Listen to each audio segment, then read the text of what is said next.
It is draft day, everybody! Welcome, welcome, welcome. It is NFL draft day. It is go time for the Browns for the National Football League. We got a live watch along, guess the intrigue. Who knows what's going to happen? Let's get to the show. Turn up your volume. Because you're about to listen to The Sick Podcast with Andy McNamara, the sickest Cleveland Browns podcast. Chubb runs, he's to the 10, 15, he's to the 20, 25, 30, 35, 40, 45, 50. There goes Chubb, he's to the 30, 20, 10, 5, touchdown, Chubb Hub. It's gonna be sick.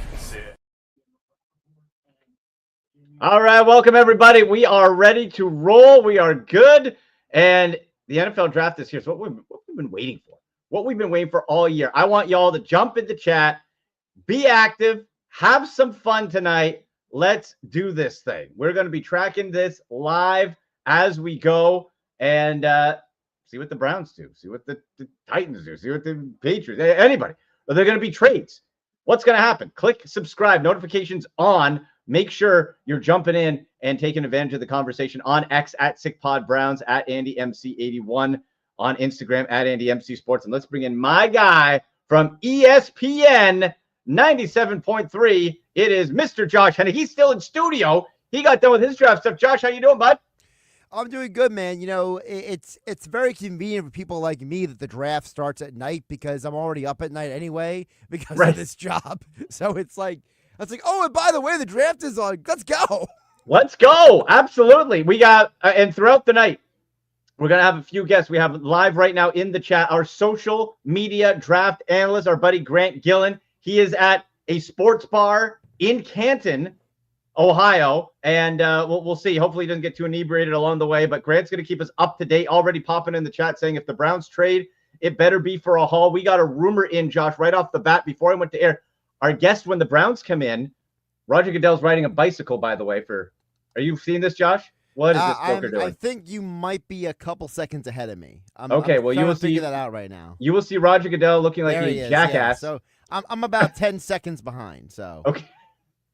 Well, all right. That's Roger Goodell looks pretty stupid, but he's you know why he's doing this. It's the Green Bay tradition. For those who don't know, in Green Bay, so opening night of the season, all the players ride bicycles to Lambeau Field. So they made some of the prospects apparently going to the stadium tonight. They rode bikes. Now the ones that were wearing the crazy suits who were too cool for school, they wouldn't ride the bikes. But apparently, like Travis Hunter rode the bike, and I forget who else rode his bike. By the way, I gotta tell you really quick. Some of these suits are horrible tonight. I've seen some of these. I mean, some of them, I'm like, okay, that's cool. Like Matthew Golden is wearing a black and gold suit. That's cool. His name is Matthew Golden. Get it? Tie together. Some of these other guys, I'm just like, what is wrong with you? Well, Travis Hunter's wearing hot pink. Travis Hunter's very basic. Yeah. It's like a neon pink jacket with a black slacks. That's fine. There's nothing wrong with that. Right. It's a hot pink. But you're right. There are some crazy outfits. Goodell at the podium right now. I was saying, Josh, before we came on the air, our first guest, Dave DeNatale, is going to jump on when the Browns are on the clock, or what we think will be the Browns on the clock. Right. He's a reporter for WKYC Sports in Cleveland. He said, Jags are trying incredibly hard right now to get that second pick. They are making multiple offers. They're trying to get up to get to number 2. I want nothing to do with it. Josh, I'm all hopped up today on watching Travis Hunter highlights. I'm going to be furious if we don't get it. Well, what's weird is that, for those who don't know the whole story, the Jags have a new general manager. Yeah. And the guy was hired just a few months ago. So the Jags are kind of in this weird situation where, they don't even know what their plan is. And it might as well be the GM from the Draft Day movie running the Jags. Because I got to tell you, I would have to look up the guy's name to even tell you who he was. Because it's James Gladstone. Who is it? James Gladstone. Only because it was very close to Joey Gladstone from Full House. That's all the only reason I remember it. I was gonna say, is that guy related with the Duke of Ellington or something like that? Right. With the name Gladstone. But dude, I remember it was Trent Baalke, and then it was They fired the GM. They hired the head coach the next day. Remember the whole fiasco? Yeah. Yes. Liam that Cohen weird guy. wouldn't go to Jacksonville, and then they fired the GM, and then 2 days later, here's Liam Cohen, and then they hire Gladstone. So as far as I know, Jacksonville might be just flying by the seat of their pants here. They very well could. And are the Browns going to fleece them? Again, we go to the draft day movie. Right. Kevin Costner, Sonny Weaver Jr.'s character said, someone always ends up a donkey in this thing. Don't let it be you. Who's going to be the donkey today? Because, boy, Josh, I got my note. Travis Hunter, no matter what. My draft day note. Right. And for quarterback, it's going to say Will Howard, but I don't know when the heck they can get him.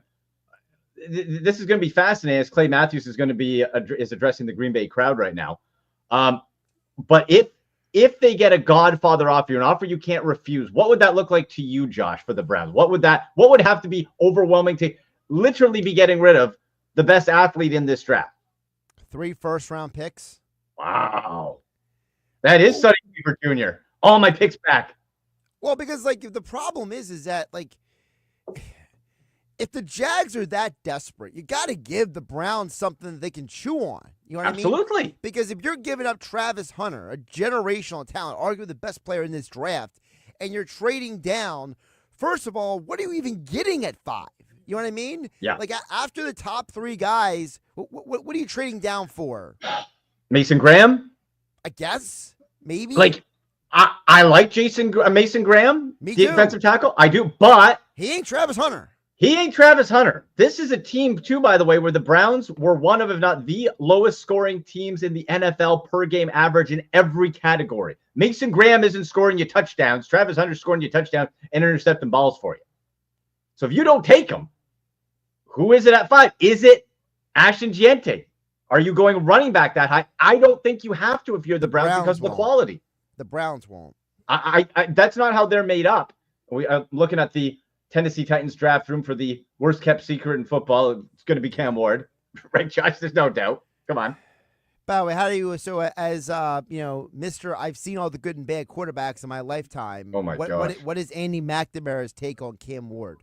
I like Cam Ward. I would put him if we're talking last year's group before they were drafted, right? So not how Bo Nix turned out, but this time last year, I would put Cam Ward at the level of Michael Penix Jr. and above Cam Ward. Okay. I had Jaden Daniels first, as you know. Right. Then Caleb Williams. And right under that, I would start to put the Cam Ward. You know what? Drake May. I can't forget about Drake May. I did like Drake May. Might be right in that category. So good. What I'm saying is good. It's much better than what they have. They have to do it. They tipped their hand when they didn't do anything in free agency. So I'm very conflicted on Cam Ward because I understand why people love him. He does have the traits, right? He's got the unique arm angles like a Mahomes or an Elway. He's got the kind of moxie that a Deshaun Watson had in college. Not that Deshaun Watson in the NFL, in college. Yeah. But the more I've watched him, the more I feel like he's more Donovan McNabb than he is those other guys. Right. I feel like he lost a lot of games in college where he might have been in position to win the game and he couldn't.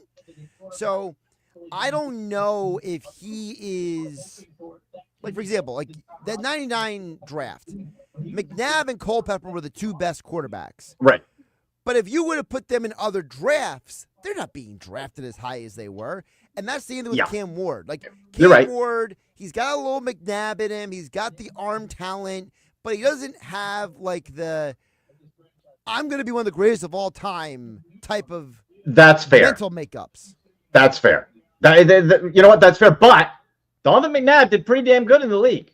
Not the ultimate, but he did good. Let me ask you a question. If McNabb goes to Cleveland and Couch goes to Philadelphia, we have a different conversation. I think behind that Browns 99 offensive line, anybody would have been just destroyed. I like Tim Couch got host. Tim Couch, I think, could have been really good in Philly. Right. So,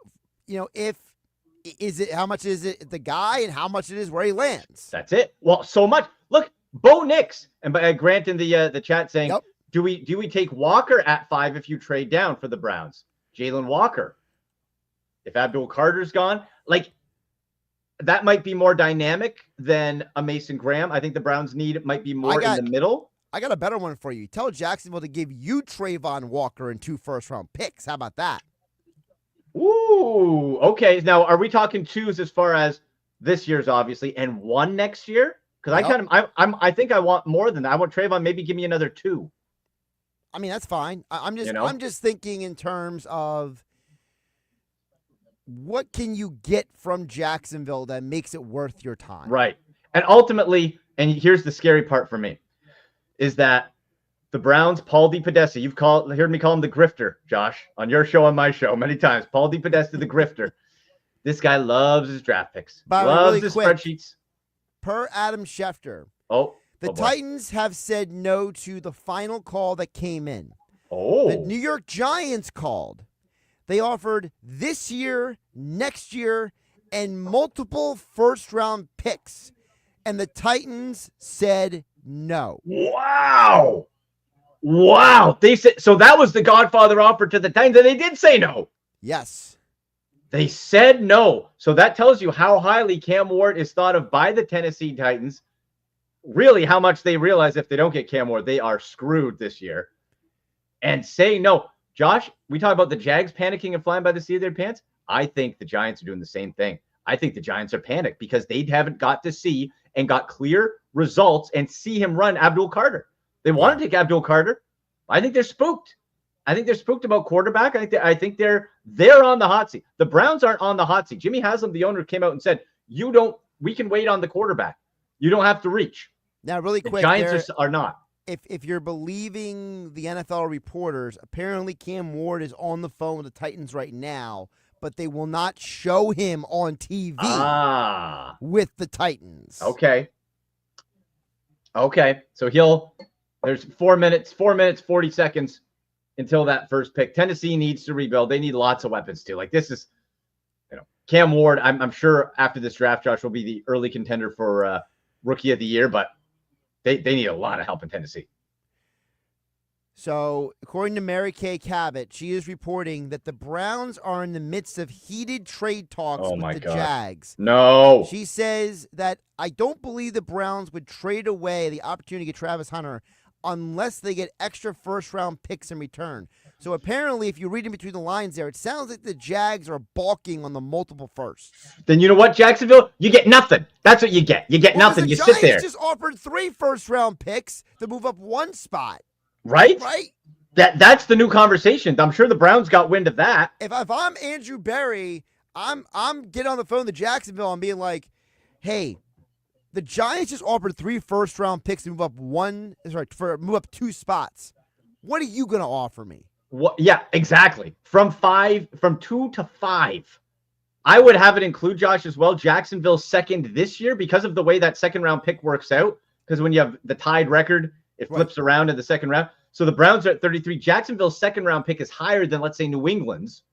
So you get that benefit. I would need 5, this year's 2, next year's 1, maybe next year's 2 or 3. Or if you're going to throw in Trayvon Walker, give me a 3 or something. Like, I need a lot of stuff. We're just whipping through social here just to see. I'm just trying to keep up with the Twitter. Yeah. See, people dump on X, but for the stuff like this, it's good. Apparently, by the way, everyone is ripping the NFL for how they started the draft with the random Packers players with Roger Goodell in the stadium. So apparently, I'll have to rewatch that fiasco later. Oh, here we go. Here's the first pick. Oh, what a concept. Here's Goodell. Cam Ward. No surprise. Chalk pick. Okay, it's official. Now, Josh, is where the real intrigue begins. It looks like that's official, too. Browns are trading the 2nd overall pick, along with a 4th rounder and a 6th rounder to Jacksonville. Jacksonville is trading the 5th overall pick, number 36, number 126, and a 1st-round pick next year. Wait, what? Is that official? That's Schefter. Pull up Schefter's. Good God, hold on. Damn it, I knew cowards. I might be able to help you out here. Oh. Let me do something. Hold on. Here. I'm looking. I have NFL Network on up here. ESPN sources. Okay. Oh my God. No. Browns trade number 2. If you guys, I shared the screen of the Schefter tweet. There you go. Oh, here we go. Okay, I got this up. Okay, folks. Okay, Browns are trading the number 2 overall pick and a 4th round pick, 104, and a 6th round pick to the Jaguars. Jags are trading 5, a 2nd round pick this year, a 4th round pick this year, and their 2026 1st round pick to the Browns. That's not enough. That's not enough. That's not enough. You gave up Travis Hunter. I knew they'd screw it up, Josh. I knew they'd screw it up. I didn't think, I was foolish me for getting my hopes up. Are you kidding me? So let me ask you a question really quick. Is it there not being a third first round pick that bothers you, or is it the fact that there's not a second round pick? Which bothers you more? Oh my God. I'm gonna have a stroke on the air here, Josh. Good God. Okay, you know what? It's not. I think what bugs me is I think it's another second next year, a first, and I needed more, either a player or a 2nd round pick. Yeah, I'm trying to understand what was, if you read Mary Kay Cabot's reporting was the Jags are only originally offering 1 first. So I guess what pushed it over the top was the 2nd first round pick, the one next year. But what is up with all these pick swaps? The 4th round, the 6th round, earlier today, remember, didn't even mention this. Of course, the Browns traded with the Houston Texans because the Browns had 4 6th round picks, which we knew they weren't going to use, and a 7th. So they traded 2 of those and a 7th to Houston for their 5th round pick this year. The Browns did not have a 5 and Houston's 2027 5th round pick. Oh my gosh, Josh. You can't score points, and you lose the best player offensively and defensively in the draft. Outrageous. That's not a fleecing. You know what? We say who's the donkey? I think Andrew Berry's going to be the donkey. Oh my gosh. Jacksonville makes the move. They're moving up. Oh man. Oh, that sucks. That sucks. Good Lord, Josh. I thought, Grant says in the chat, not enough. No. Okay. Let me try to wrap my head around this. So we got 5, a 2, and a 4. You amass. Josh, I think the Browns are amassing picks to make a move up, either back into the 1st round to get a quarterback, or it's certainly possible, or something else along the way if they don't take a QB at 2 to move back up into the 2nd round. Josh, they're going to take Jalen Milroe. They're going to take friggin' Jalen Milroe. No, please no. Do you see how he is ranked across boards? He's not even in the top 60 of most of the big boards.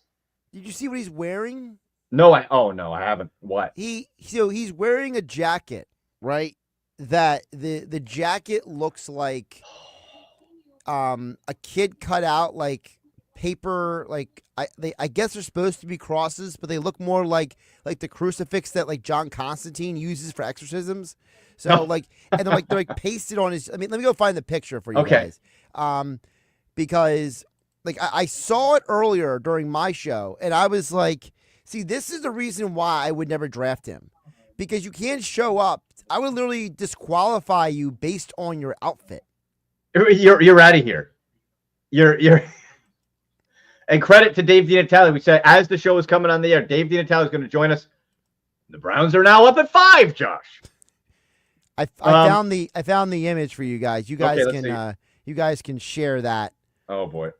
Oh. What is that? It looks like, and there's another picture where it shows how they're kind of not even fully on. A couple of them are flipping in the breeze and stuff. They're not even fully. It looks like a New Orleans Saints. Looks like a New Orleans Saints suit. But then get a suit with those symbols. Why does it look like they glued on paper cutouts? It's like, hey, my 10-year-old niece cut these out, and she posted them. She patched it, and you see how expensive that JM is up on his shoulder, the shoulder. Oh, yeah, that's an expensive little jewelry up there. But you got these cheapy little add-ons. See, this should disqualify you from being a quarterback in the NFL right here. This shows you are not a good decision maker. Right here, that. Right. And Josh, part of the criticism of Jalen Milroe is not a great decision maker at the line of scrimmage and poor accuracy. But but he's fast. Get me a running back if you want fast. Get me a running back. Grant in the chat, our social media draft dance, saying fire Andrew Perry before pick 5. I'm with you, Grant.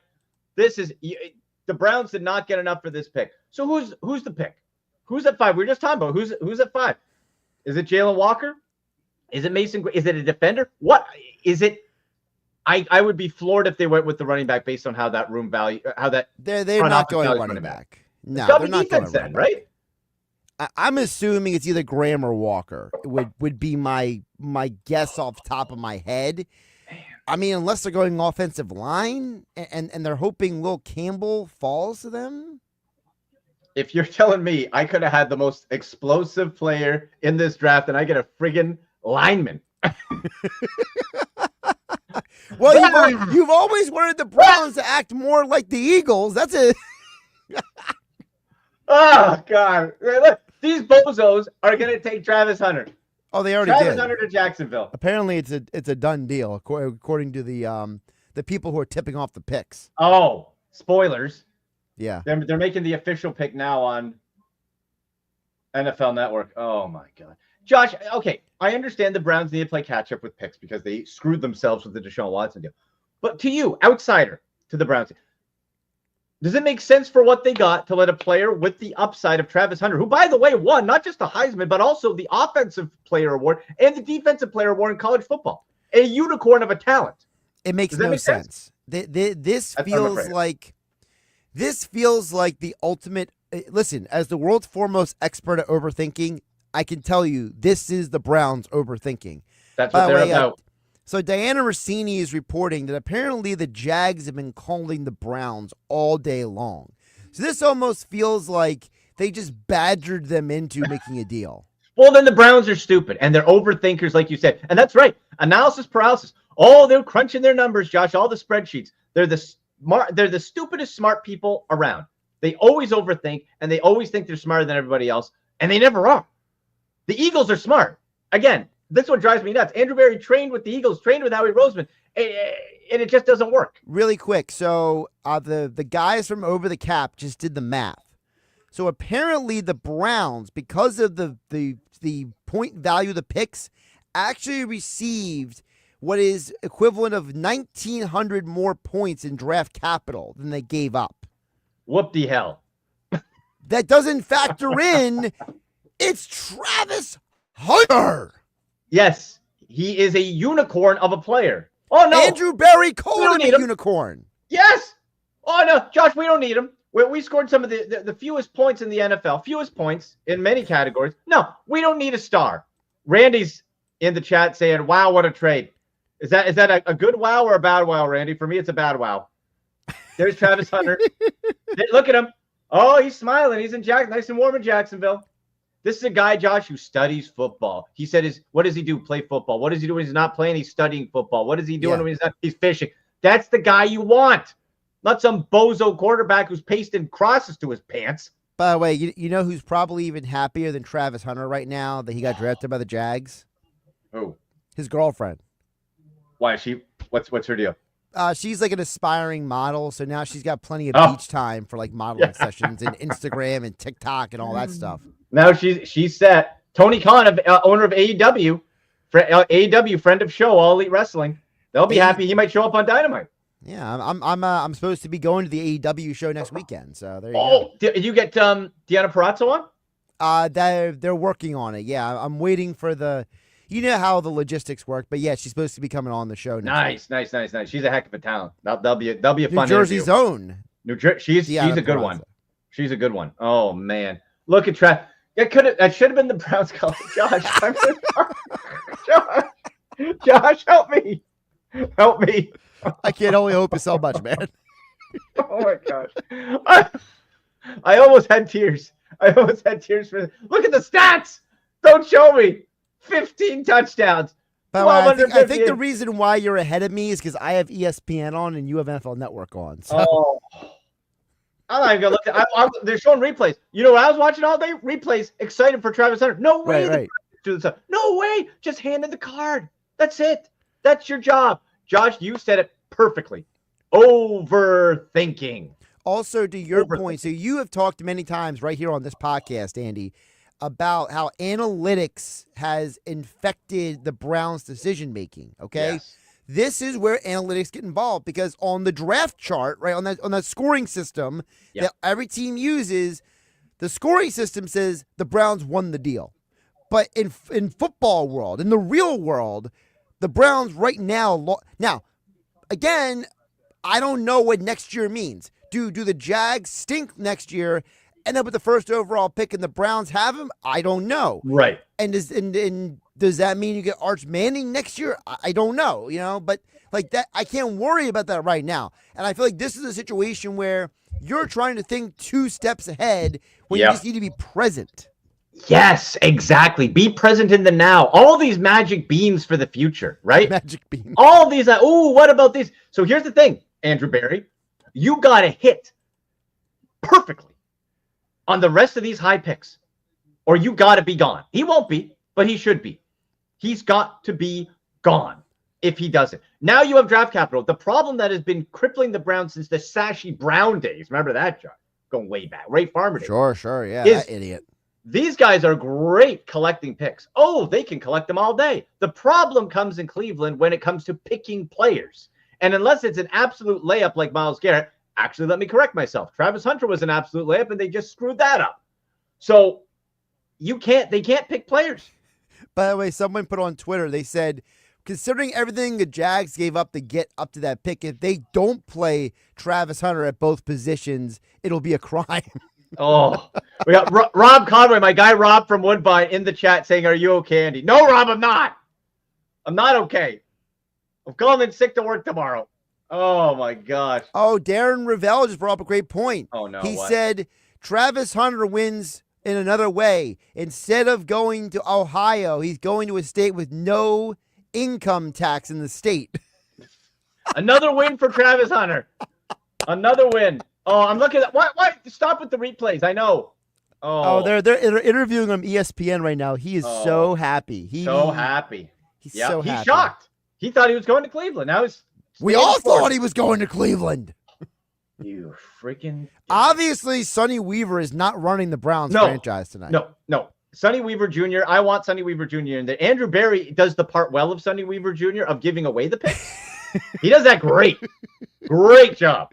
So unless he's got some magic dust and he's going to pull a Sonny Weaver and trade somebody else, I don't know what's going on. So okay, I'm seeing. So remember I told you about Arch Manning. I'm seeing multiple reports right now that are saying that the Browns made the trades they did today because they're building a draft catalog to get a quarterback in next year's draft. Always next year, Josh. What do we say? Next year. Who's next? Not this year. This time last year, Quinn Ewers and Carson Beck were going to be the men. This time last year. Oh, just you wait for those guys. Yeah. Now where are they? Nothing. Quinn Ewers will be lucky if he goes in the 4th round. Beck's back at school. And I'm not interested in him. It looks like Abdul Carter to the Giants. I can't see. Did they announce that officially yet? No, they are.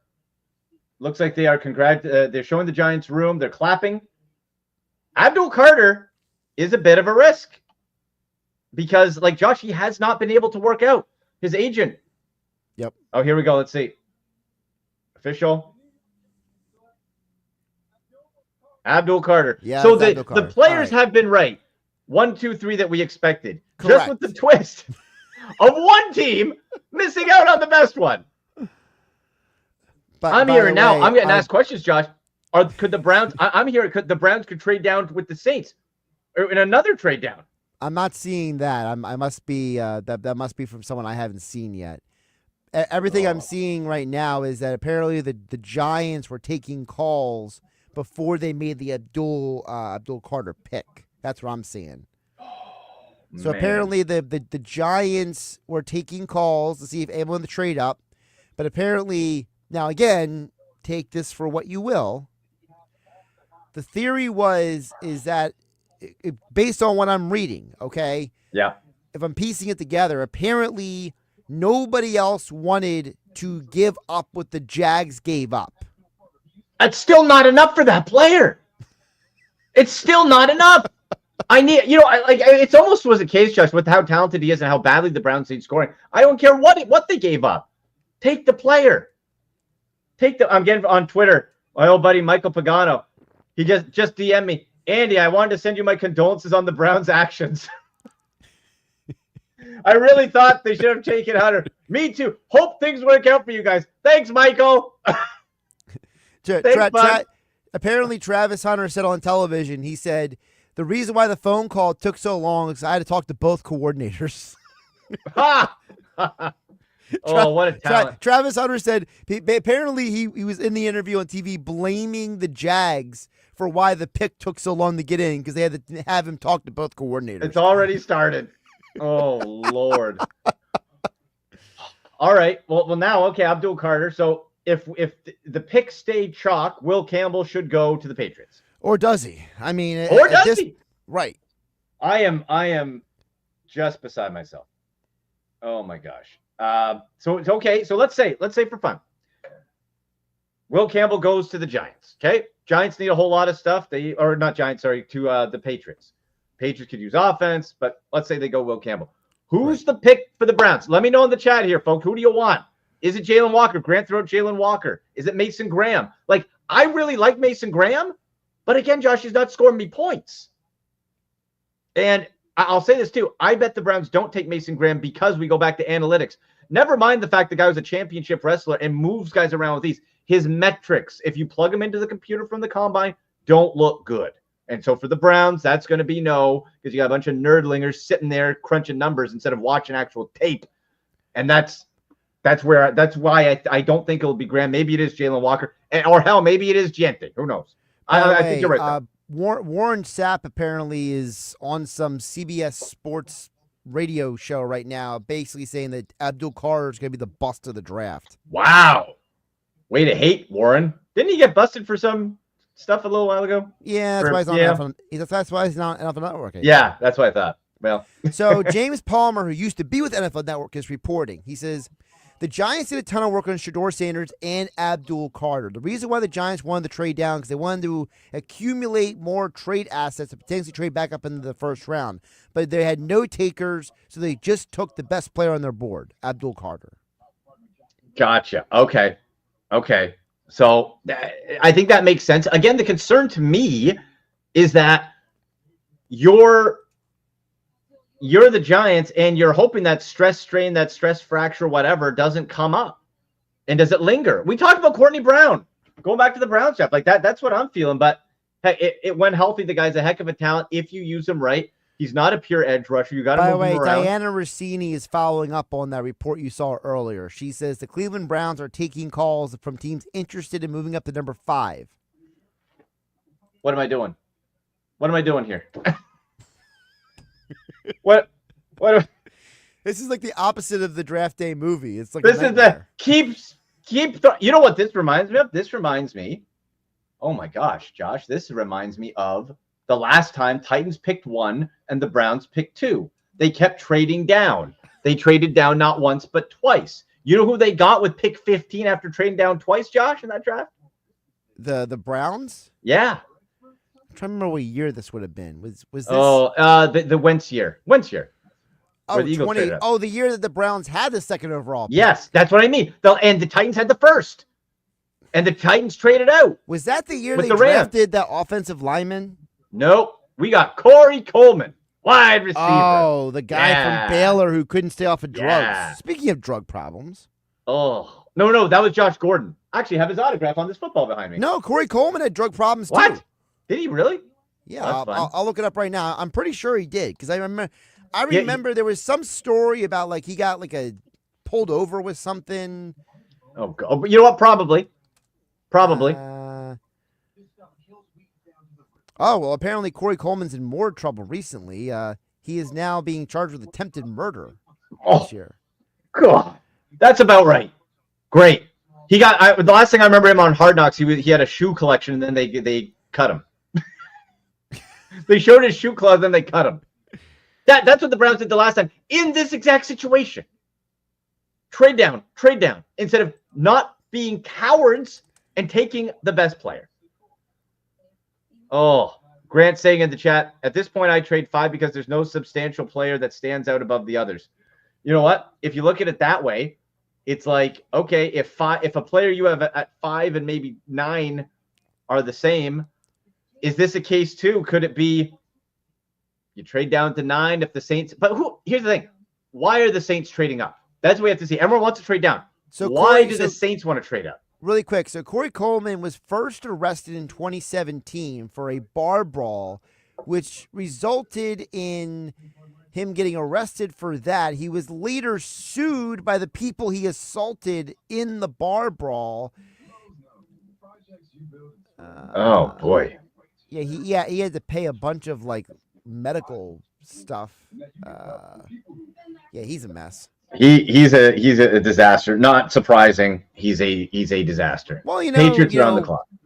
No discipline with mind-altering substances might lead to a brawl. I'm just saying. Well, that could be. That could be. Still to come in the show, we're gonna have Dave DeNatale, who broke the rumor to me that the Jags were coming hard before the show started for the Browns, and I laughed, Josh, like a simple fool. I laughed, and he was right. He'll be coming on at the Browns pick. We're going to have Griff Bordignon from WYC Football Talk coming up in a few minutes. Patriots fan and friend of show. Oh boy, this is not good. So if we look at it, it looks like Will Campbell is going to be official to the Patriots. There you go. They're not top 4. Yeah, it's chalk the first 4. It's just, again, the Browns are the ones that give away the best player. Everyone else got their best player. Browns don't. So the question is, if the Browns at 5 now, I don't think Mason Graham's on the table because I don't think his metrics level up. I would take him. I like him. Is it Jalen Walker?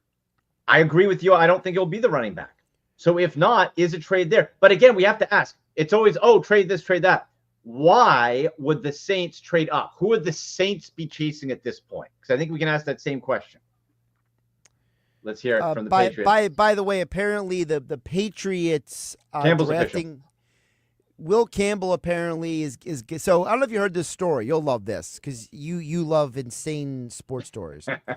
So there's a guy on WEEI radio in Boston who had been claiming for like weeks that the Eagles are going to trade A.J. Brown to the Patriots for the 4th overall pick. And now that the Patriots picked Will Campbell and they're not trading the pick, apparently this guy is now getting roasted in Boston. Oh, okay. And actually, Dave DeNatale, our guy from WKYC Sports in Cleveland, who broke that first story, is telling me now, Josh, it looks like the Browns are going to take Mason Graham. Interesting. It looks like Mason Graham. Well, I'm seeing both James Palmer and Mary Kay Cabot say that the Browns will not trade the 5th pick. They are going to take Mason Graham as well. So now we have 3 people. Now we got 3 people doing it. 3 people doing it. Oh, I'm getting hit up all over social. How you doing, Andy? People checking in. I'm replying simply with the. Did you watch the show Mad Men? Yeah. Yeah. Where I forget the guy's name, but the gif of "not great, Bob." That's my reply. How you doing there? Not great, Bob. Not great. So it should be. Oh boy. So Mason Graham. So all right. My cloud of fury. I'm trying to push that away for a second. Yeah. Mason Graham. If we look at it from a defensive angle, what is Myles Garrett's best friend? It's not a complimentary edge rusher. The best guys have a tackle beside them because then you just overwhelm that one side. You have Mason Graham with Michael Hall from Ohio State you picked last year. You picked up Malik Collins in free agency as a tackle. Right. Now for Jim Schwartz, you got a punch to that defense, a real good punch. So really quick, so can I just say the 2 other tackles you just named, Hall and Collins, they are not as good as Mason Graham is. No. Okay, that's the thing Brown fans need to understand. Yeah. Definitely. You can tell me about the other guys, but anyone who all the experts, all the guys who study this stuff 24/7, your Daniel Jeremiah's and everything, they have all said that Graham's ceiling is like an amalgamation of Christian Watkins and Aaron Donald, and that his floor is basically Ed Oliver. So, frankly, if you fall somewhere in there, and as you mentioned, Jim Schwartz is your defensive coordinator, a guy who basically says, hey, boys, just go get the quarterback. I don't really care about stopping the run half the time. Graham is the kind of guy who could have 10 sacks as a D tackle as a rookie. Absolutely. And that's exciting. That's what they need. The other guys can be rotation or the guy beside them as well. So that defense is good. But Josh, the problem that me and Browns fans are going to have is you can't score points. You can't score points. So that's great. Flacco's not good enough. I love Flacco. Who's he throwing to? I got Jerry Jeudy. Are you available? Who's good? That's one guy. Njoku. I like Njoku, but you need more explosiveness. The problem is you need more explosiveness and you need an excitement. That doesn't give it. Maybe, Josh, when we look back and Mason Graham starts playing, we're going to love this pick. We're going to love it, and it's going to be amazing. And I hope I do because Mason Graham, I think, with that wrestling background, is a hell of a talent. Yeah. So I think it's something I'll come around on. Just the disappointment coming off of that is going to take a little bit of time that we lost the best guy in the draft right there. Well, and it's kind of like how, you and I had a conversation on my show about the 2000 draft, right? Yeah. And about how it's like, well, the best player in that draft was Tom Brady. The second best player in that draft was picked 9th overall, Brian Urlacher, right? Yeah. So it's like you have a draft where it's like, oh, here's the Browns on there. I got a Hall of Fame player in Brian Urlacher, but he's not Tom Brady. He's not Tom Brady. Let's bring in Dave DeNatale from WKYC Sports in Cleveland as we look on NFL Network. Dino, I've been giving you credit all show, brother. I said Dino had the trade pick before. Dino called Mason Graham before. You were on top of it. I'm very sad that you were right about that Travis Hunter trade. I was all hopped up watching highlights all day. What's your reaction to that, man? Yeah, I think I'm kind of on the same wavelength as you, as listening to you guys' conversation there as I was getting on here. I understand the rationale. I really do, about where the Browns are and needing to stockpile young players because, well, they didn't have a lot of draft capital these last 3 years because of the Watson trade. I completely understand. I just think, you said it. I mean, who is Joe Flacco or Kenny Pickett or rookie quarterback going to throw to? Mm-hmm.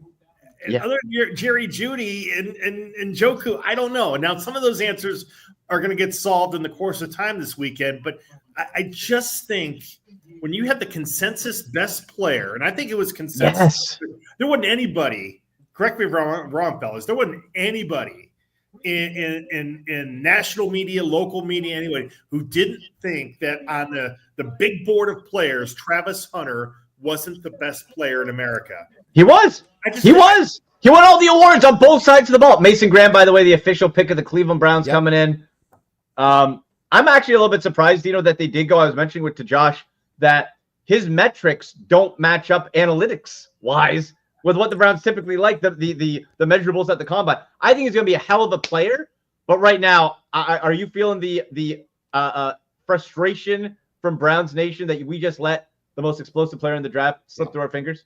Yeah, and I think while the Browns did okay in the trade, I mean, when you get a number one next year, I think that's good. A number two this year, that's good. I'm not saying and a 4, I think too, right? Yeah, and a 4. I mean, it's not bad, but yeah, it's just Hunter would have been electrifying for this team.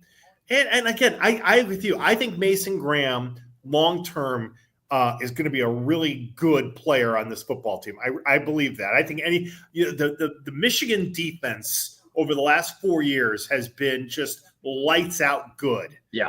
And he's been a big part of that. So I think he's a really, really good player. I don't want to discount him. I think he's going to be a big help for the Browns. A plug and play. Yeah. Yeah. But I just think Hunter, it's a tough pill to swallow. He was right there. And Josh Hennig, Dave, he covers the Philadelphia Eagles for 97.3 ESPN as part of his many duties.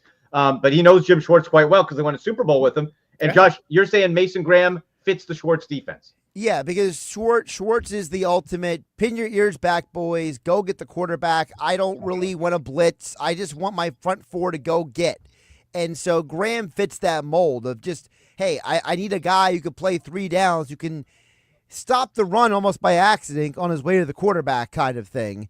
But the thing with Graham is, what's interesting is I'm just seeing online here, guys, that apparently Graham was number 2 on the Browns draft board. Now, what do we do with that information? Do we look at that and say, good job at the Browns for not being suckered by the quarterbacks? Or do we look at that and say, yeah, but you could have had Travis Hunter anyway? You could have had Travis Hunter. Right, Dino? Without moving. You didn't have to trade up. He was right there. All you had to Silver do platter. was turn in the card. Hand it in. And Josh, just to add to your point, the NFL now is, the key is it's great to have an outside pass rusher like the Browns do with Garrett. But I think we saw with your Eagles, certainly in the Super Bowl, the ability to pressure a quarterback from the front, from the line, and disrupt the pocket so he can't see over is becoming huge. And with the Browns not being a blitzing team because they don't have that kind of a scenario, Graham, I think in that sense is a good pick for what the NFL is becoming, favoring defensive tackles who are athletic, who can be disruptive, not just run stoppers and hole pluggers, but guys that can go in and disrupt the quarterback from the front. And bust through. No, you're absolutely right. Mason Graham now talking. I'm going to grow to love you, Mason, but it hurts right now. By the way, apparently the Raiders already sent the pick in for Ashton Genty at number 6. There you go. But apparently the NFL told them to wait because they're not done with television stuff. They're like, relax. Well, that makes sense. That's a sensible pick, I think, for Pete Carroll. You had obviously, he built his teams at USC with a great running game. Yep. He built the Seahawks with a great running game. That doesn't surprise me a bit. No, it's a nice pick. It's really on offense the next most dynamic player in the draft. Yep. Is what you get for him. So now we go on and Dino, before we let you go, where do you think Shedeur Sanders ends up? Because Raiders was one spot potentially we didn't think. Saints are next. If he gets by 9, it could be free fall time. If he gets by 9, keep an eye. And I was thinking about this, and our friend, I know he's been on your show, Tony Grossi of ESPN Cleveland was talking about this. He thinks the Miami Dolphins could snag Sanders as a recognition that, Tua and his long-term ability to stay on the field is questionable. Yep. So you could get a guy like Shedeur Sanders and start grooming him quickly to be the backup and to Makes be sense. Starter. And I wouldn't put it past Pittsburgh also. But other than that, I'll tell you what, if he falls under like 15 or 16, it's going to be a long way down. It really is. I think you're right. Okay, Dino, final thoughts to Browns fans before we let you go. I know you're going to be busy tonight covering this. What should have been Travis Hunter. Hope you didn't have the Travis Hunter. Should have been the Travis Hunter article written already, but or news. We did actually. It's funny. We did. We had it in drafts ready to go. We absolutely did. Yep. Oh, back to the drawing board. Final thoughts, my friend. Always appreciate you jumping on. What do you think of the pick overall? Just. I don't like trading down. The Browns have had a horrible history over the last 15 years when they've done these trade downs in the draft. But I do like Graham. I think there's a lot to like about it. And then what could make tonight go down a little bit better, I'll leave you with this, is if either A, they go back into the first round and get a quarterback, or B, all the quarterbacks, including Dart, would be available for them with 33 tomorrow. So whether it's Dart, Milroe, everybody else, I still think Sanders is going to be taken. But really quick, if I can just ask you, because there's some speculation online that the Browns are collecting draft assets for next year's quarterback class. So for you, would you rather have like Shedeur Sanders now? Or do you look ahead to say, you know what, next year's draft class, that does interest me? I would rather get the quarterback, especially since you've got extra picks, you've got an extra second rounder now. Get a quarterback now, and because you've stockpiled these picks, if it doesn't work out, you can jettison them, and you'll still have that number 1 next year as a chip to maybe move up if you have to. Right, to see who it is. Oh, Dino, awesome stuff, buddy. Tell people where they can find you. I'm sure you will have quite a bit to say, talk about all at WKYC. Let me know. Yeah, we're at Dino Cleveland on X. We'll certainly be commenting and watching things tonight as we go. And then at WKYC.com is our Browns coverage tonight. And our team is feverishly working here as we go through the evening. Boy. All right, brother. Thank you so much. Anytime, man. Thanks, guys. Thank you. Grant in the chat saying he's at a bar in Canton, Ohio there, Josh, and he said the bar is very quiet. By the way, we have our first surprise of the draft. Oh, okay. What's going on? Armand Membu is going to be picked by the Jets at 7. You know what? I saw that. Yes, Charles Davis, I think, put that in his, and that surprised me. He was a real late riser. Very late riser. Offensive here. I think with Carolina up next could be a place for maybe McMillan. They need offense up. Maybe Tyler Warren. They need tight ends. Yeah, I think Carolina's got to go offense, no? Jalen Walker's still there. Yeah, Walker's still. The problem is that Walker is kind of falling into that Nolan Smith category from a couple of years ago. Yeah. Where it's so I was, for those who don't, part of our job, me and Andy, we had to consume a lot of other shows and content and everything. And one of the shows I consumed was, so Daniel Jeremiah was on Chris Long's Greenlight Pod. And they had like a 10-minute conversation about production versus potential when it comes to defensive players. And they were talking about there has to be the like happy medium. And one of the problems with Jalen Walker is there are teams that look at him and say, yeah, but he wasn't productive enough. You know what I mean? And so there's this question now, like for example, the Texas A&M guys, a couple of those guys, it's like potential versus potential versus production conversation. So for Walker, are you looking for a guy who gave you big stats, or are you looking for a guy who could potentially be somebody? And that's the problem with Walker's having right now. And that's a good point. And I wonder, because you can still come out with a great player of Walker, but where? And that's the question. So we'll see what the Jets do here. You're saying Membu is going to be the pick. Let's bring on. That's what the reports are right now.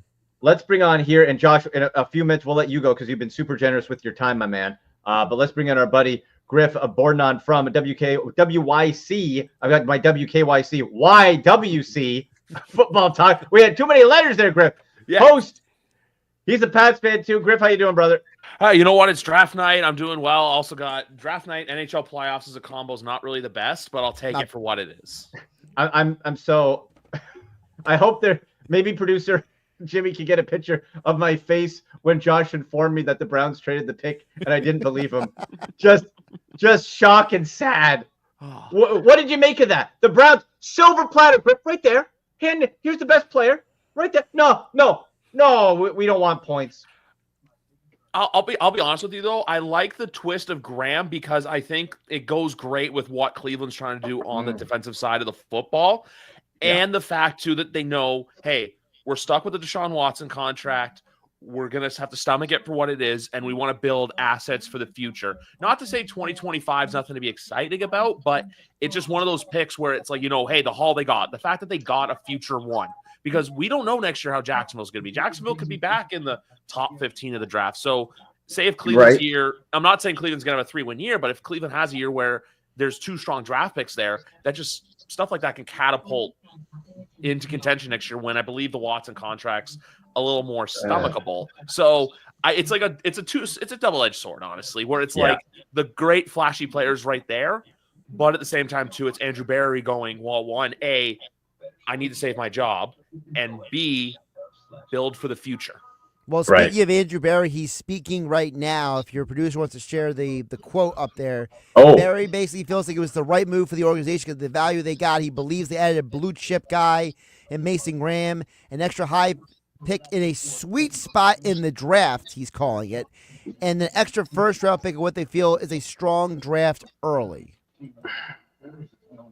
Look, it makes sense what he's saying to a degree, but I just hate how this franchise continuously shuns talent, shuns top talent in change of just excess. And now you got to hit on those picks. You better damn well hit on those 2 2s and that 4 and that 5 that you got. And those 2 3s, by the way, too, because you need all of those. Whereas I can go back forever, guys. The Julio Jones draft. Remember Julio Jones? Guy's going to be a Hall of Famer. Yep. Brown said, nah, we don't need Julio. They traded down to the 20s, got Phil Taylor. I met Phil Taylor. Nice man. Nice man. Not Julio Jones. Not Julio Jones. Nice guy. I like him. Decent tackle. You know what? Funny enough, he was a defensive tackle too. But good player, not Julio Jones. Okay, they could have had Carson Wentz at the time, who, no matter what you thought of him now, started at Philly real good. Or a top player, traded down. No, you get Corey Coleman, who sucks, and Josh informed me is going to be in jail. So there's that. Just continuously getting rid of it. Apparently, Corey Coleman, I don't know if you saw the news, but apparently he's being charged with attempted murder right now. Ooh, wonderful. There you go.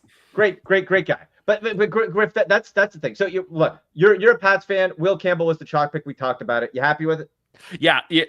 Will Campbell was my Vontae Mack pick. He had a lot of issues with. I know a lot of the arm length stuff is coming up, like this and that. Look, you know the expression. It looks like a duck. It talks like a duck. It's a duck. He's a left tackle. Played in the SEC. He's a left tackle, and the Patriots needed offensive line. That's the thing I've been saying all along. Why are we going to go and get anything else when you need to address an immediate need? And you have that at 4 and an All-American SEC left tackle. Now the Patriots last year had one of the worst offensive lines in football. Now have Morgan Moses at right tackle, Michael Wenu at right guard, Garrett Bradbury at center, Cole Strange at left guard, Will Campbell at left tackle. Just put the pieces together because, protect your franchise quarterback. That's it. They have a franchise rookie quarterback. Protect him before you have to pay him. Give him all the tools to succeed. Because I'm not saying he's going to be this, but he has a Josh Allen potential. Yeah, I see Josh Allen, Justin Herbert style. Josh, before we let you go, sir, your Philadelphia Eagles sitting pretty. Going to be a long night there. At 32, we know Howie Roseman is a wizard in this draft. Do you see any movement, him trading out of that pick, trading up, staying put? I mean, it depends on who you ask. Daniel Jeremiah thinks the Eagles are trading up. Rob Motti, the Associated Press, thinks the Eagles are trading out of the first round. I could see either scenario. I'm sure somewhere Howie Roseman's itching himself because he loves to make trades. Everyone else making trades is not him. Right. So, get Nancy. I think it's one of those deals where, for the Philadelphia at least, I think that, they could end up being a headline tomorrow if they pull off something that no one sees coming, which they've done before. Yeah. Remember when the last time they had the 32nd overall pick, they got 3 draft picks for it. Ravens got Lamar Jackson in that trade. The Eagles walked away with Dallas Goedert, Avonte Maddox, and Miles Sanders. So, not a bad swing. But if someone falls down the board that you really like, you can't avoid it. Like you mentioned about Will Campbell was your Vontae Mack, right? Yep. So it's like, well, the dude, I mean, I just saw Baldy say that he has anvils for hands. I think you're fine. Doesn't matter how long his arms are, Yeah. So it's like, if you have a guy that you're sold on, you can't let him go by, right? Like you got to go get him. So unless you're the Browns, then you can. Well, again, the Browns overthink things. Apparently the Patriots right now. Now, here's the thing is, really quick. Elliott Wolf used to work with the Browns. Elliott Wolf used to be called a liar with the Browns. Do we still think Elliott Wolf is a liar in New England because he said they prioritized protecting the quarterback? No. I think it's a lot. Mike Vrabel has a lot of sway in the organization too. But here's the other thing that they did and didn't do before with Belichick. They listened to their scouting staff. Matt Groh, Carmen Williams, guys like that. Matt Groh, director of player personnel. Carmen Williams is their lead scout. They listen to those guys. They get that input. Mike, because you're going to see a lot of these players in this draft that scream Mike Vrabel guys, like how you see a lot of guys for Detroit, like, that's a Dan Campbell guy. And by the way, if because it's a set theme, if Malachi Starks is there, I expect Philadelphia to take him because A, he's a great safety, and B, he went to Georgia. Oh, the Georgia part, exactly. Yep. You know what? I'm starting to get the hunch, Josh. If Jalen Walker keeps sliding, that's looking like an Eagle to me. Well, Howie Roseman said at his press conference last week, don't expect the Eagles to trade up into the top 10 or top 15 at all. So, he'd have to fall pretty far. Now, Malachi Starks is interesting because one, the Eagles need a safety. We know that. Yeah. Number two, does he get past Baltimore? I don't think so. That's the thing. I don't think so. They need a safety. They need a safety. Oh, boy. Josh, man, thank you so much. We're going to stay on with Griff. Keep cooking here. You've been very generous. Good luck to the Eagles. I'm sure they'll do it right. But thank you, buddy. We'll talk about it. Andrew Berry just didn't spend enough time in Philadelphia. We'll just blame it on that. He is Sonny Weaver Jr. from draft day without getting the picks back. By the way, Ted McMillan is going to the Panthers. Nice pick. Big body. What is the best friend of a short quarterback? A giant receiver. Ask Johnny Manziel. Perfect. That's a perfect pick for the Panthers. I like that for the Panthers. That's a perfect pick. Josh, tell people where they can see you, find you. We'll be talking soon. Yeah, so I'm on, you check me out on the X platform at Josh Hennig.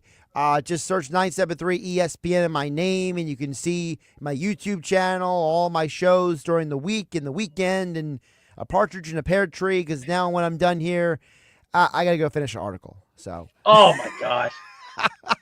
I love the grind, baby. You're birds of a feather, brother. Thank you so much. Appreciate you guys. Go Birds. There he goes. Josh Hennig. Griff, I'm sad. Cheer me up. Well, that's why I was trying to swing it in a positive light for the Cleveland Browns, because I know, look, it doesn't look as like positive because you had it's like the Golden Gooses right there. Travis Hunter, probably one of the best players in this draft. Yeah. But I think there's one thing. I guarantee you, if that 2026 first round pick is not included, Andrew Berry doesn't make the deal. And apparently the Jags, Dave DeNatale was on before you. Yeah. From WKYC in Cleveland was saying the Jags have been pestering the Browns all day. Yeah. All day, badgering. And the Browns finally got that out of there. That's the bare minimum. You know what? I'm saying, if they would have got another 2, I would have felt better. To be honest, Griff, I just wanted Travis Hunter. I think at some point you just have to say, I want great football players. And that was the best one. And that was one that could score you points.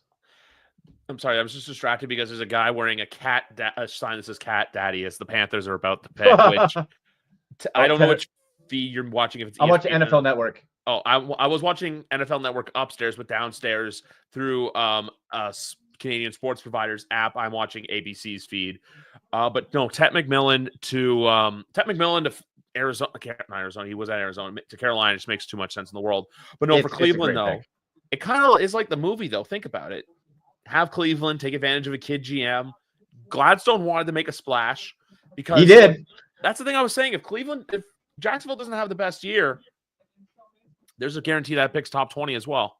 That's the thing too. So if Cleveland gets 2 picks in next year, not that this draft class isn't good or not, but next year's draft class has a lot of potential. And think about that too. Next year, say if Cleveland wants, say if Arch Manning's not in Cleveland's radar, but they have the draft capital to go up and get him. You can trade those 2 first-round picks next year. Yeah, and probably not have to trade your future. Right, and do that. That's where I give Andrew Berry his kudos. Where it's. I'm not saying it's like he's writing off 2025. No, he's looking ahead to 2026, 2027, 2028. That's where he's looking at. And plus, now the Browns defensively, that you have a guy who can get after the quarterback, and you have a guy that can stop the run. Yeah, and also get after the quarterback. Okay, you're starting to make me feel a little bit better here. Okay, because you need, if you have Graham beside Myles Garrett, who's stopping that? That exactly. Left tackle and left guard are being overwhelmed. Then that lets the other side, which the Browns signed a bunch of free agents, able to work in on there. So it does make sense. Grant in the chat, our social media draft analyst tonight, is predicting Flacco will win just enough games to keep us out of the elite QB next year conversation. But to your point, Griff, you have that extra one that can get you back into that conversation.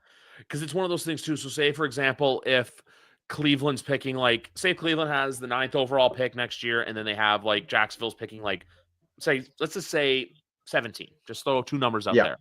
You can easily convince me that, and especially too, if you look at who are the bad teams next year, if it's another team this year that already has a quarterback, say for example, if Chicago once again is bad, or if Jacksonville doesn't take that leap forward and they're still bad, they have the draft capital to say, hey, we have our quarterback. We're going to – because there's no way Caleb Williams is being given up after 2 seasons. you're gonna make that bet to move up, because for Chicago, hey, you get this. You probably have to throw some extra picks in there, but also too, the fact that tomorrow night there's leverage. That leverage you got from, here's the other thing too, that leverage from Jacksonville, you can take it now. And if there's a quarterback sliding, move back into 27, 28, 29, 30, 31, 32. Because you got the 2, you got the 4, you also got a 5 that you picked up from Houston in a trade earlier. Yes. So there's a lot. Randy in the chat saying, do the Saints take a QB here? Look, Derek Carr looks like his shoulder's toast. This is Griff. This is the only spot I can see for Shedeur Sanders until it's a tumble. I don't think so. I think we're in for a Callahan-esque tumble, because one thing I heard from Shedeur, we were talking too much about the player, not the person. And I think the person's more to worry about than the player. Right. And all the hype. And by accounts, there was some smear job earlier yesterday, I think, on him. Take that for what you will. But now the pick is in here for the Saints. So we'll see. But, it seems like a good kid, works hard, but you have the sideshow. Yeah. Okay, let's see. Pick 9 is coming in.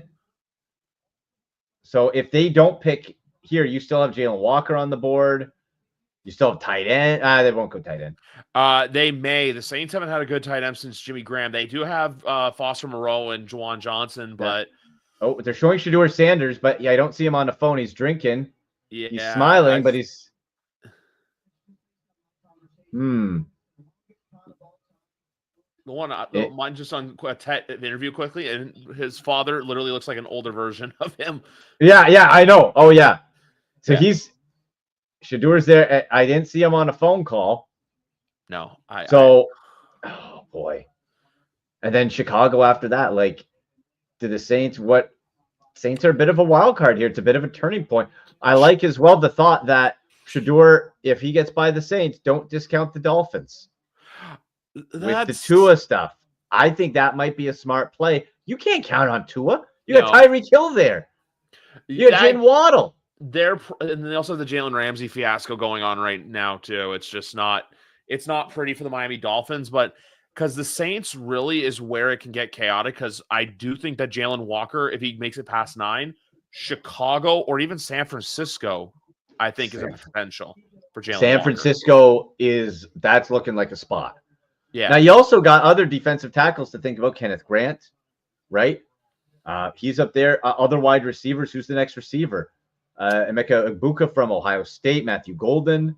Okay, the Saints are in. This is interesting. Let's see here. Roger Goodell coming to the podium. Okay. Here we go.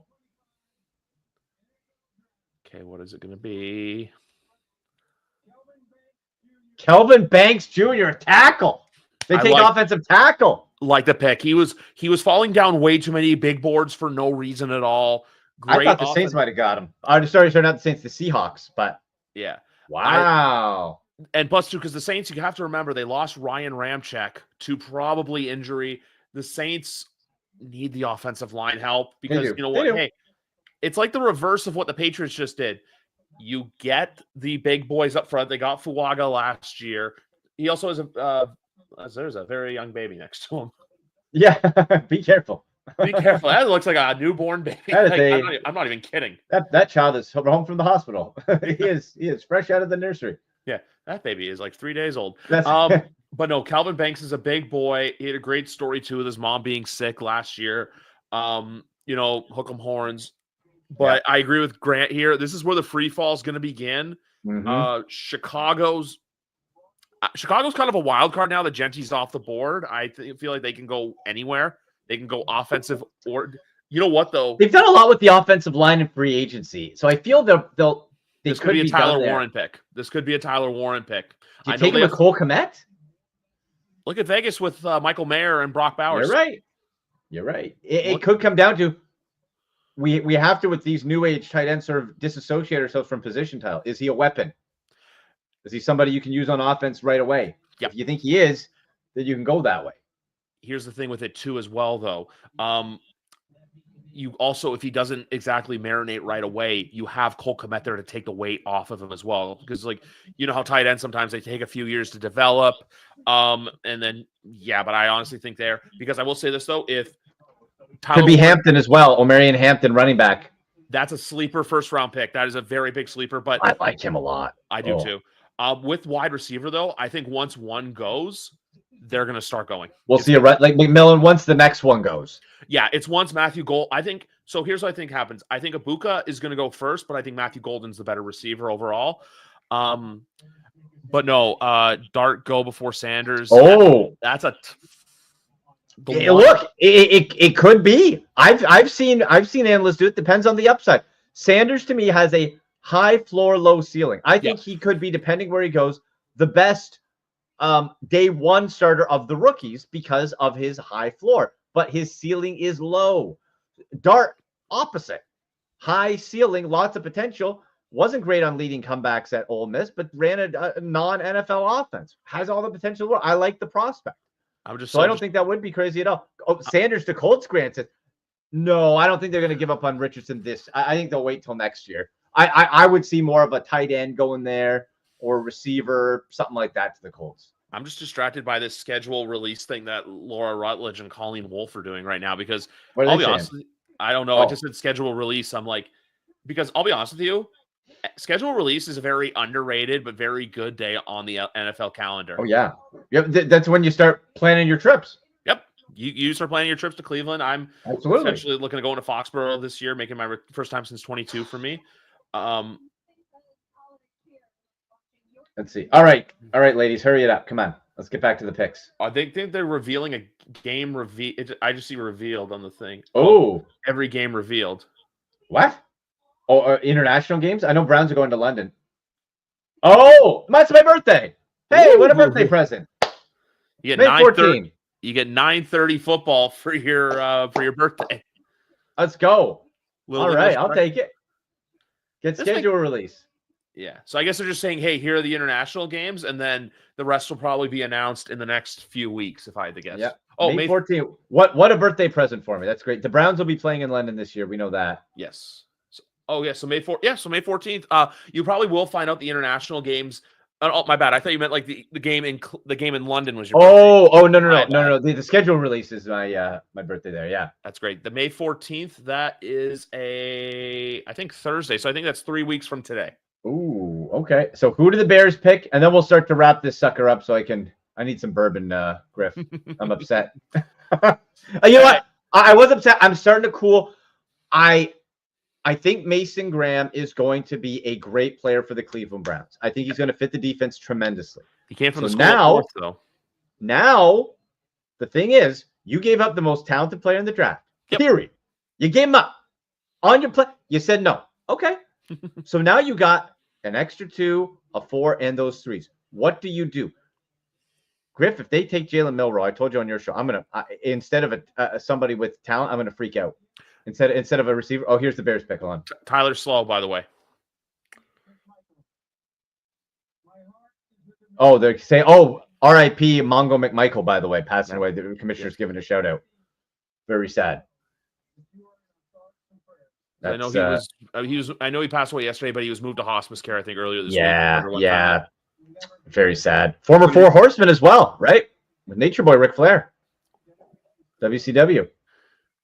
Yeah, that's sad. Yeah, because to see like how big he was, and then like you see the video of like him getting into the Hall of Fame and everything like that, and he like heartbreaking. Yeah, that's sad. But after the Bears pick, that'll be the top 10. We'll start wrapping it up. Still a lot of interest though in the draft. San Francisco, Dallas. Is Dallas a receiver spot, or a tight end there, or offensive line? That now we get really interesting because what I think, Griff, is there's so much depth in this draft that teams can go now that we're past the chalk picks. Teams can go in a whole bunch of different directions and not feel bad about it. It's like, okay, well, hey, there was a D tackle there. There's an edge. There's still a lot of edge guys, by the way, available. This is a great edge class here. 50th anniversary Walter Payton selection. I love how there's got to be some like Green Bay Packer fans who are like cursing mad at this right now. Like they're doing this huge Chicago Bears thing in the home of the Packers. Oh my God. The rivals. Oh, they're booing sweetness.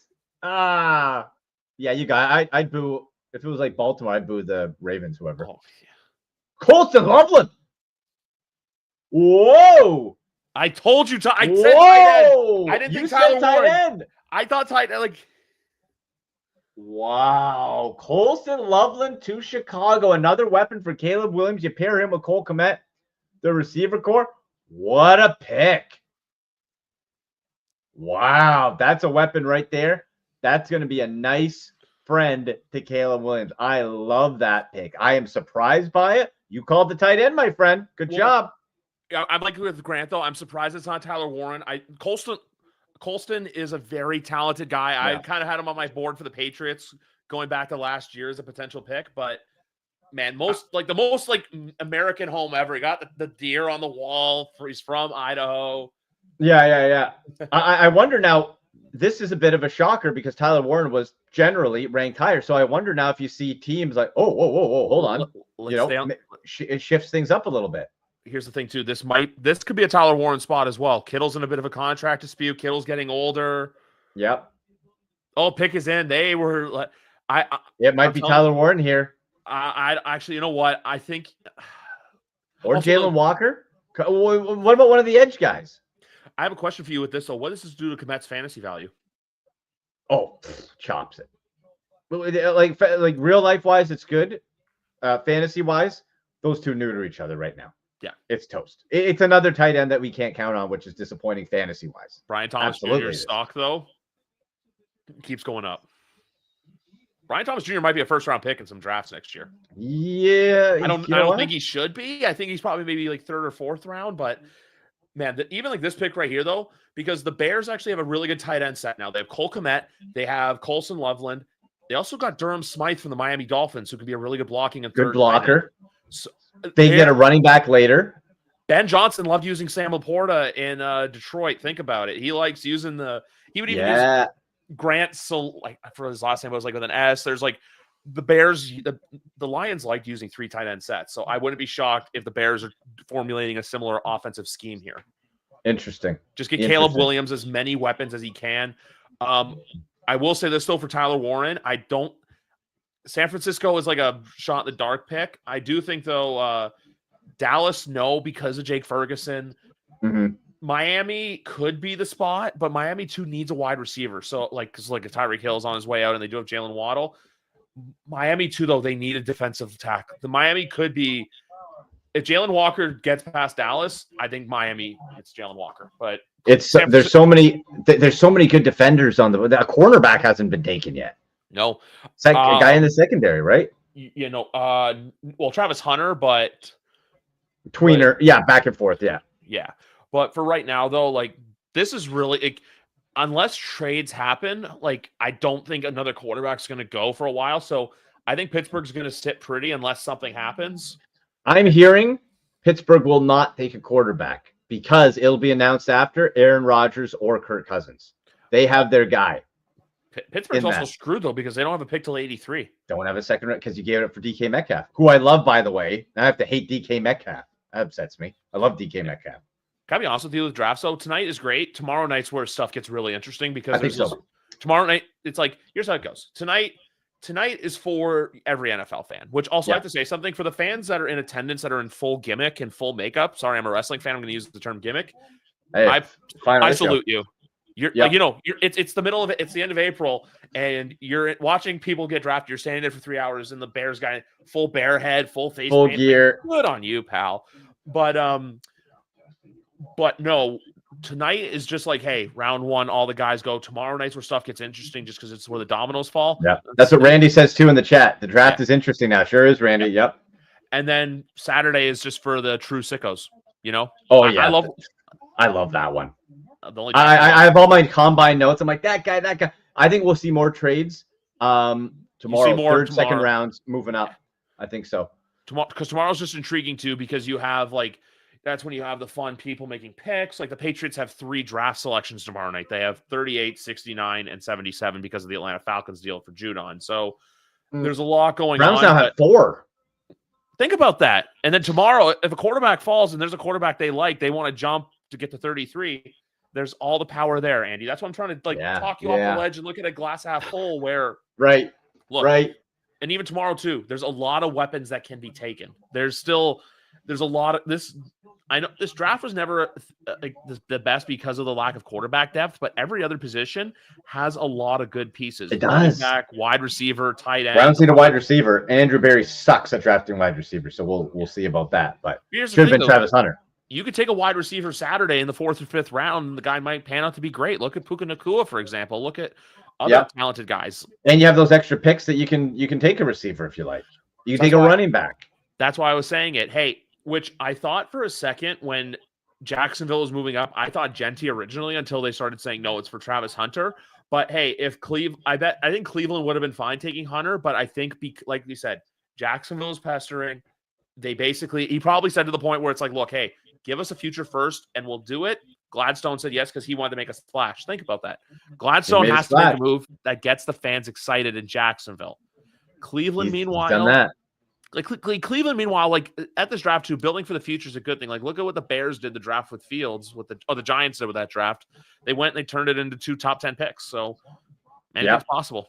Let's see the Niners pick, and then we'll wrap up the show here. Yes, sir.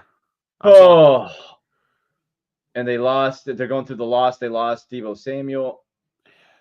Wait a minute, where'd Deebo go? Washington. Oh, that's right. Yes, that's right.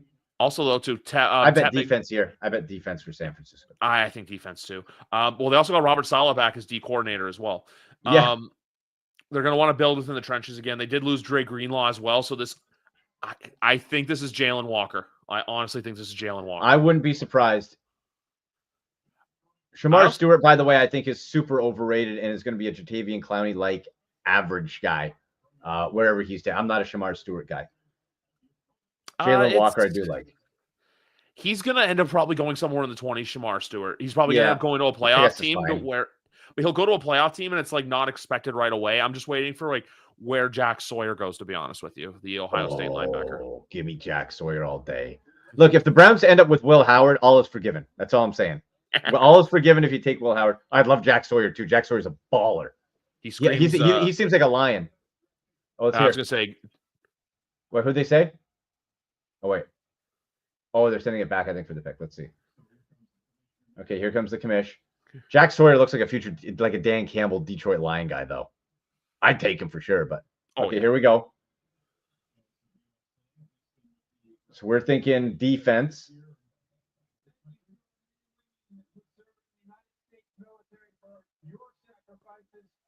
All right, Cadell, come on. Then we got Dallas, Miami, Indianapolis, Atlanta, Arizona, Cincinnati. Here we go. Tyler Warren, I guarantee he'll be a Colt if he gets there.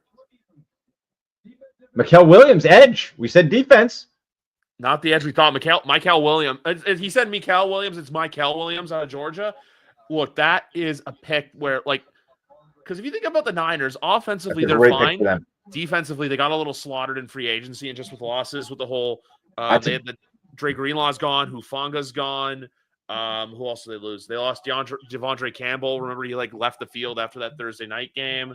Yeah, that's a nice retooling for the 49ers. That is too. That's a plug and play. It's a great complimentary piece to Nick Bosa as well. Yeah, great complimentary piece to Bosa. I really like that for the Niners. That's nice. Really good pick. All right, Griff. Tell people where they can find you, brother. Appreciate you coming on. Thank you. Well, anyway, guys, if you want to go back and look at a draft, basically Monday night, myself and 2 other co-hosts, my friends McGarvin and Sophie, who actually covers the Patriots for A to Z Sports, we did a mock draft on that podcast Monday night. It was a lot of fun. But, guys, YWC Football Talk airs through my YouTube, YWC Football Talk, and wherever you get your podcast platforms. As well, though, if you want to follow me on social media, Mr. Griff B on Twitter, X, and Instagram. But if you want to get on my sports betting, Sports Talk, Griff Sports Talk on TikTok as well. Yeah, that's a fun one. I'm all active on all platforms. The betting has gone away for a little bit, but it'll be coming back soon because for as much as I love the NFL, I also love the CFL, which will be returning in about a month's time. So stay tuned because I got a lot of stuff cooking for that. That's where Dylan Gabriel's going to end up. FYI, people, I guarantee it. All right. Griff, good stuff, brother. Thank you so much. Thank you, sir. Andy, great. We'll talk again soon. Have a great night. Enjoy the draft. And hey, you know what? Still got a lot of picks to be made for you guys. A lot of picks. That's right. All right, Griff. Talk to you later, brother. There he goes.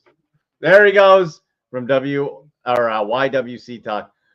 Oh, well, that threw It was a bewildering first round. Instead of keeping it simple and taking Travis Hunter, the Browns trade. They trade. They get a second and a fourth this year, the fifth pick and a first next year. They get Mason Graham, the best defensive tackle for my money in this draft. I'm going to grow to love the pick. I'm just disappointed. I think now I was mad and surprised, and now I'm disappointed because I don't have Travis Hunter. Mason Graham's going to be fine. But now Andrew Berry, you got to get playmakers on offense. And you haven't been able to draft wide receivers at all. Your picks have been terrible. Outside of Cedric Tillman, who I still think is going to be a star. I have to wait and see how that comes out. End of the year with concussions. I still like Cedric Tillman. But where you can get a tight end. You receive. What's going to happen? We will judge this at the end of Saturday. And more specifically, at the end of tomorrow night, where the Browns have 4 picks, and you got to hit Andrew Berry on all 4. And one of them does not need to be that glorified running back, Jalen Milroe. Get me Will Howard. Get me a wide receiver, a tight end, tackle, whatever. Get me difference makers. Guys, this is a fun show. Thank you very much for everyone jumping on, to Josh Hennig, to Griff, to Dino, to all of you in the chat, to our social media draft analyst, Grant Gillen, who's in a quiet bar in Canton, Ohio. Appreciate y'all. We'll see. I'll be doing some reaction videos to the Browns picks tomorrow. We'll see how that plays out. But for producer Jimmy, I'm Andy McNamara. Browns make another surprise at the NFL draft. We'll keep watching the rest, see if they do anything else. We'll see you next time on the Sick Podcast with Andy McNamara. Go Browns! And that's a wrap. Hope you don't miss us too much until next time. Follow the Sick Podcast with Andy McNamara on YouTube, Instagram, Facebook, Google Play, and Apple Podcasts.